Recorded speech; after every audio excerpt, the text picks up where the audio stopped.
welcome to Marketing Without the Marketing. I'm your host, Michael Bosey. Thank you for being here with me today. I'm in the middle of a series about creating marketing quizzes as an instrument to generate leads for your business. And in the last episode, I was just talking about sort of the why behind this. And in short, it's that people like to learn about themselves, and you can do that with a marketing quiz. You're inviting people to talk about themselves and discover something about themselves. And of course, the ultimate goal is to potentially map that to a solution that you have. But here in the second part of the series, let's talk about how to actually create the quiz itself, right? So to me, there are 4 principles: concision, conversion, conclusion, and compliance. Let's go through each of these. First, concision. Stick to multiple choice, yes, no, and true-false questions. This isn't research. You don't want nuanced or complicated questions. You want to keep it moving. Your respondents in this instrument don't know you yet, right? So they're not going to give you a lot of time to get to your point. You want them to be able to finish the quiz quickly. You haven't earned the trust of them yet, so you can't ask a lot of them. This is supposed to be light. Potentially, it's supposed to be fun, enjoyable. Get in, get out as quickly as you can. Second, conversion. Ask for the respondent's name and email at the end of the quiz. This is really important because at this point, they've actually invested the time in taking the quiz, and now they're motivated to get their results. If you ask them up front, that may be a turnoff and they may just bounce immediately. They're going to be much more motivated to opt in at the end, again, once they've invested some time. Remember the goal here. Yes, you want to serve them, give them something that helps them figure out something about themselves. That's great. But also you have an aim here too, and that's to get them on your list so that you can deliver a lesson sequence to them, put them in a database for, a sales call follow-up, whatever it is that you need to do.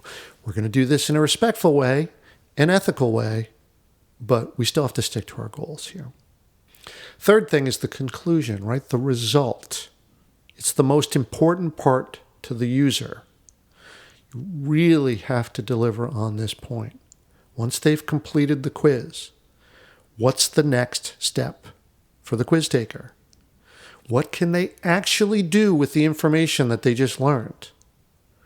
That means that tailored to their particular result, you want to send them to a landing page, blog post, podcast episode, video, whatever it is where they can learn more about the particular thing that's key to their result.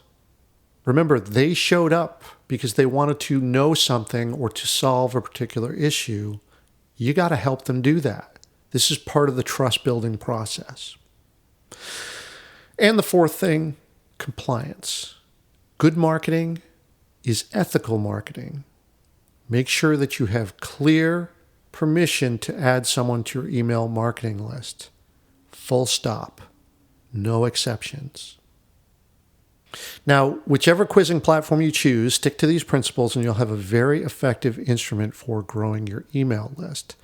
For me, I use a quizzing platform called Interact. I left a link in the show notes, and full disclosure, it's an affiliate link. But I use Interact mainly because it's in line with these 4 principles. The quizzes have a rapid user flow. They're organized properly. They make it easy to link to these landing pages that I'm talking about. They've got GDPR compliant checkboxes too, so everything's done above board. It's a nice system. Now, of course, you don't need to use Interact. There are dozens of quizzing platforms out there, and I've tried a bunch of them myself. To me, Interact's just the easiest one. And I didn't want this episode or this series to be, a comparison between quizzing products, because who cares?